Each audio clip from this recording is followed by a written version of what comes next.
السلام عليكم ورحمة الله تعالى وبركاته. كما وعدناكم في درس السرعة المتوسطة، إذا سنتطرق إلى 3 تمارين بالطبع بأجوبتها. إذا comme on a dit dans la leçon de la vitesse, on va prendre 3 exercices d'application corrigée. Donc, premièrement, une moto se déplace à la vitesse de 120 km par heure. Première question, convertir en mètres par seconde la vitesse de cette moto. Donc, pour convertir la vitesse en mètres par seconde, on sait que si on a la vitesse en km par heure, on sait bien que 1 km par heure, si on veut la convertir en mètres par seconde, c'est 1 sur 3,6 mètres par seconde. Donc, on sait que notre vitesse V, c'est 120 km par heure.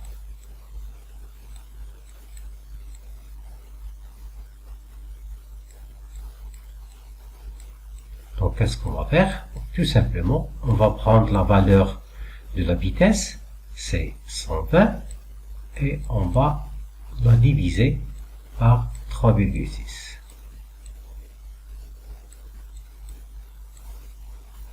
Pour qu'on obtient l'unité mètre par seconde. Donc, إذا بغينا نحولوا بالطبع السرعة من كيلومتر على الساعة إلى الكيلومتر على الثانية، إذا ما علينا إلا أن نأخذ بالطبع العدد السرعة ونحاول أن نقوم بقسمته على 3.6. في هذه الحالة إذا نقوم بالعملية.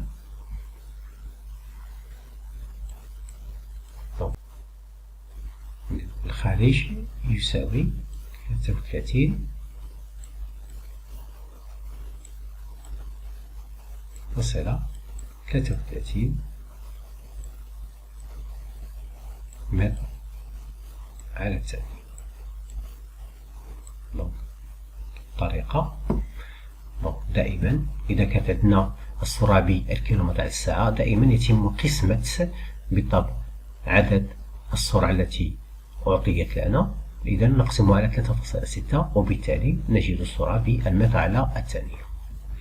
Deuxième question, déterminer la distance parcourue en 2 heures. Donc, on sait bien que la vitesse, c'est la distance sur le temps. Nous, on veut chercher la distance.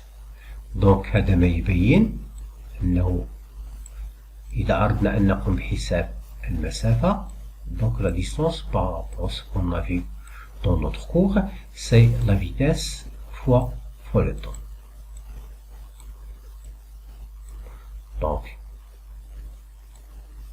application numérique, on remplace la vitesse, puisque le temps il est en heures, donc automatiquement on va prendre la vitesse en kilomètres par heure. C'est mieux qu'on prendre la vitesse en mètres par seconde. Donc on a déjà بالطبع الزمن بالساعات، إذا من الأحسن نأخذ السرعة التي هي بالكيلومتر على الساعة ولا نستعمل المتر على الثانية. وبالتالي la vitesse sera 120 km par heure fois notre temps, c'est 2 heures. Voilà. Donc في الحالة نلاحظ على أن بالطبع لدينا الساعة مع الساعة، إذا ممكن اختزالها. Donc on peut simplifier l'unité heure. Donc il nous reste à la fin tout simplement 2 fois 120, c'est T est égal 220 ou 240 km.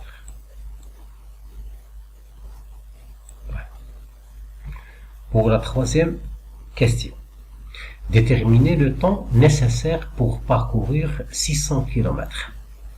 Donc, maintenant, on sait bien toujours que la vitesse, c'est le temps, c'est la distance sur le temps. Donc, on veut déterminer le temps. Dans ce cas, le temps, donc on a déjà dit que pour chercher ces trois relations, donc on applique le triangle de Pascal. Donc, T, ce n'est que la distance divisée par la vitesse. Donc إذا استعملنا مثلث باسكال إذا ممكن أن بالطبع نأخذ هذه العلاقات الثلاث التي لدينا. إذا لحساب الزمن، إذا الزمن هو المسافة مقسومة على السرعة. Dans ce cas, toujours, on voit que la distance il est en kilomètres, donc c'est mieux que prendre la vitesse en kilomètres par heure, c'est mieux que la prendre en mètres par seconde. Donc, la distance c'est 600 kilomètres.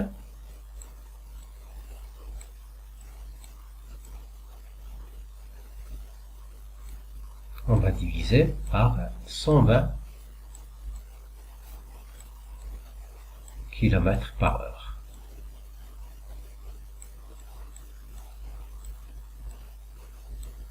On a bien ici le kilomètre avec le kilomètre, donc on peut le simplifier. Et l'inverse de 1 sur heure, donc automatiquement, il sera l'heure, donc le temps qu'on va obtenir sera en heure. Donc on fait l'opération et on trouve, donc on peut tout simplement simplifier par 0, 0 aussi, si on veut.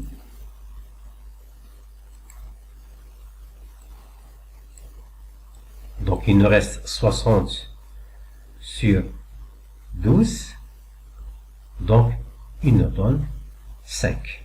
Donc on aura 5 heures.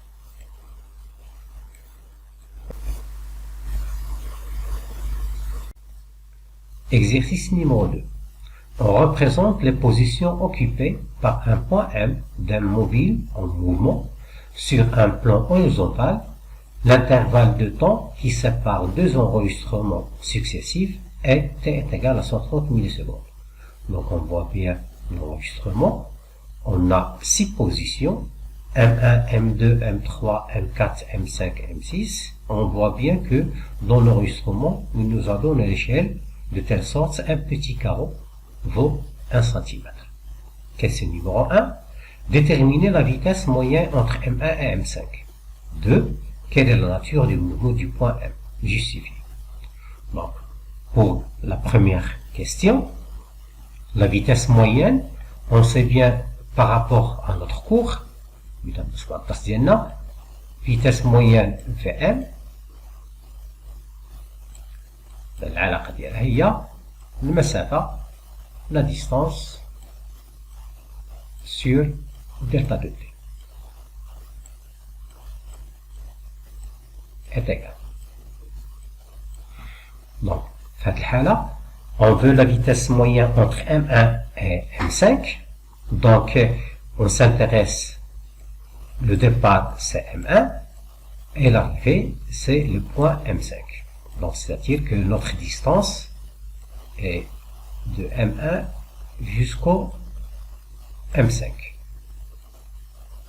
C'est-à-dire, je peux remplacer dans ma relation D par M1, M5. Et ce sera mieux.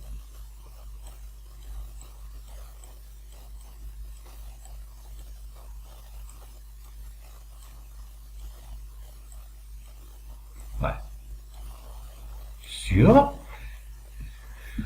Donc, pour ne pas dire que c'est M1 ou M2,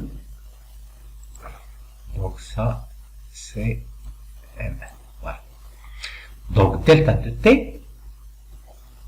T, on sait bien que T, c'est l'intervalle de temps qui sépare deux enregistrements, c'est-à-dire de M1 jusqu'au M2, il y a un T.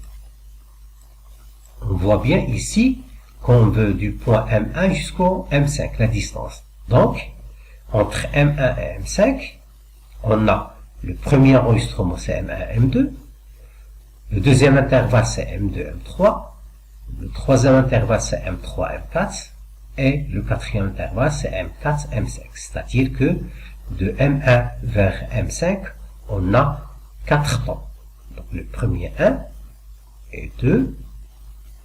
Voilà le premier. الأول الجاوش الثالث الرابع. Donc كل واحد 7. Donc, c'est-à-dire, si on fait la sommation, on aura 4P. Donc maintenant, on remplace pour l'application numérique. M1, M5, on sait d'après l'échelle que entre un petit carreau, c'est 1 cm. Donc, j'ai ici 1 cm, 2, 3, 4, 5, 6, 7, 8, 9 et 10. Donc M1, M5, j'ai 10 carreaux. Chaque carreau vaut 1 cm, donc c'est 10 cm.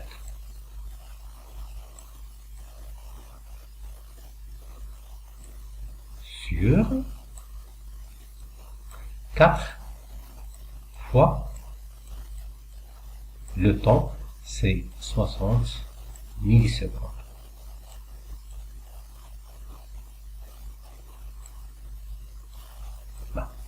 Donc, Vm est égal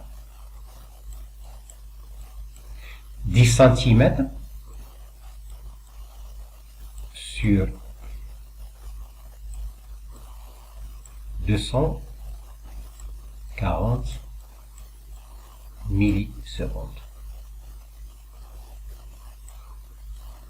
Il faut convertir, donc سنحولو حتى نحصل على الوحدة العالمية للسرعة. Donc 10 cm en mètres, donc c'est 0,1 mètre. Sur 240 millisecondes, bon, donc pour convertir millisecondes en secondes, c'est la même chose que si on veut convertir milligrammes en grammes, ou millilitres en litres, ou millimètres en mètres. Donc 240 millisecondes sera 0,24 secondes. Donc, si on fait l'opération, on va trouver 0 à peu près, 41 6 416 mètres par seconde. Voilà. Donc, on voit bien que donc la vitesse moyenne entre M1 et M5 vaut 0,416 mètres par seconde. Deuxièmement, on veut la nature du mouvement du point M. Donc, on voit bien que la distance parcourue entre deux enregistrements successifs, qu'elle est de plus en plus devient grande, pendant des intervalles de temps qui sont égaux. Donc, c'est la définition, bien sûr, d'un mouvement accéléré. Donc, le mouvement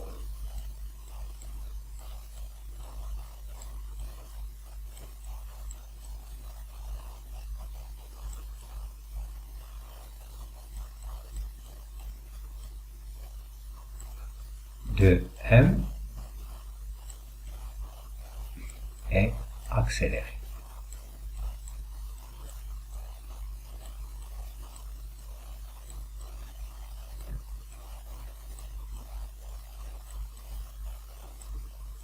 Voilà. Donc, pourquoi? Comme j'ai dit, la distance parcourue ou l'enregistrement entre deux points successifs, on voit bien qu'il augmente. Donc ici, on a un petit carreau, devient 2 carreaux pour le deuxième, pour le troisième, 3 carreaux, pour le quatrième, 4 carreaux. Donc on voit bien que la distance de plus en plus augmente et le temps c'est le même, c'est-à-dire que la vitesse, ça se voit qu'il va augmenter. Donc la vitesse augmente si on veut.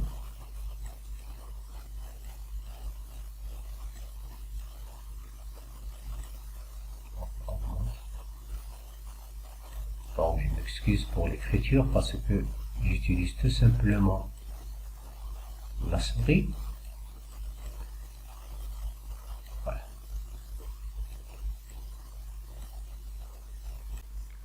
Pour l'exercice numéro 3, une voiture roule sur une route rectiligne sèche à une vitesse constante, 90 km/h. Une gazelle apparaît devant le conducteur, mais il met une seconde avant d'actionner le frein. On donne ci-dessous la chronophotographie du mouvement de la voiture par rapport au référentiel terrestre. Donc on a bien ici la première distance, donc c'est dr, c'est la distance de réaction. Donc استعملناها في التسجيلنا إذا المسافة صارت الفعل، والمسافة الثانية بين بداية الفرملة والتوقف النهائي. Donc on appelle ça la distance de freinage إلى المسافة الفرملة. Donc c'est df. Donc il nous donne que df est égal à 39 mètres. Premièrement, calculer la distance de réaction en mètres. Deuxièmement, calculer la distance d'arrêt dA. Troisièmement, dans le cas d'une route mouillée, comment varient les distances suivantes? Justifier. dr, df et dA. Donc on prend pour la première question la distance de réaction. Donc si on veut bien la distance de réaction, on a vu comme dans notre leçon les حساب مسافة الارتفاع، إذا dr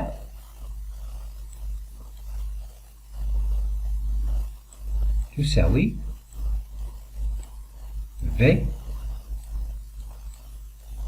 fois PR.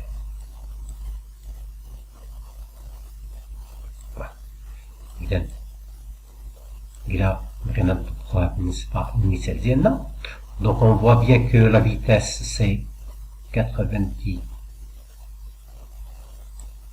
km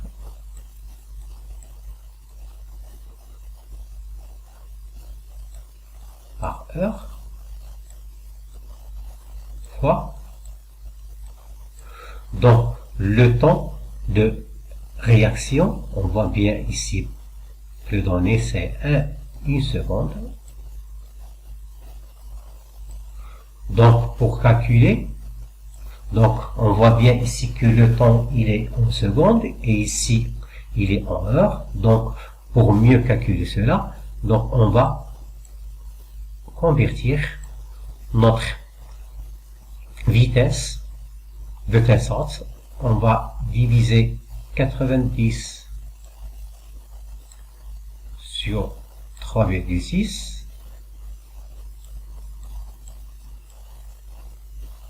pour qu'il devienne en mètres par seconde fois 1 seconde. Bon, maintenant, on aura bien simplifié seconde par seconde et il ne reste que le mètre.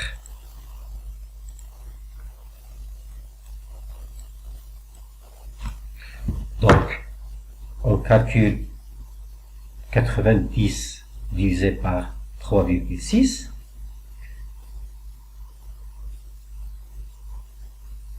On obtient 25.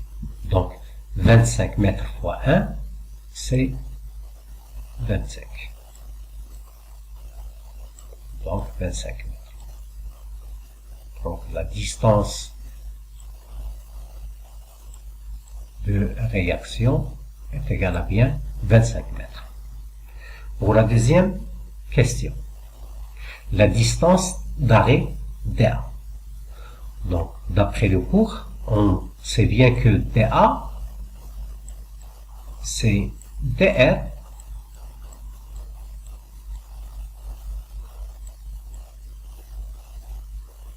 plus df.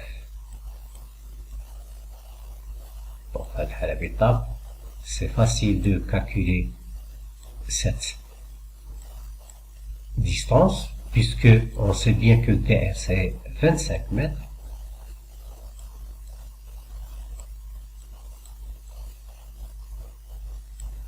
Plus, et df est donné dans l'exercice, c'est 39 mètres.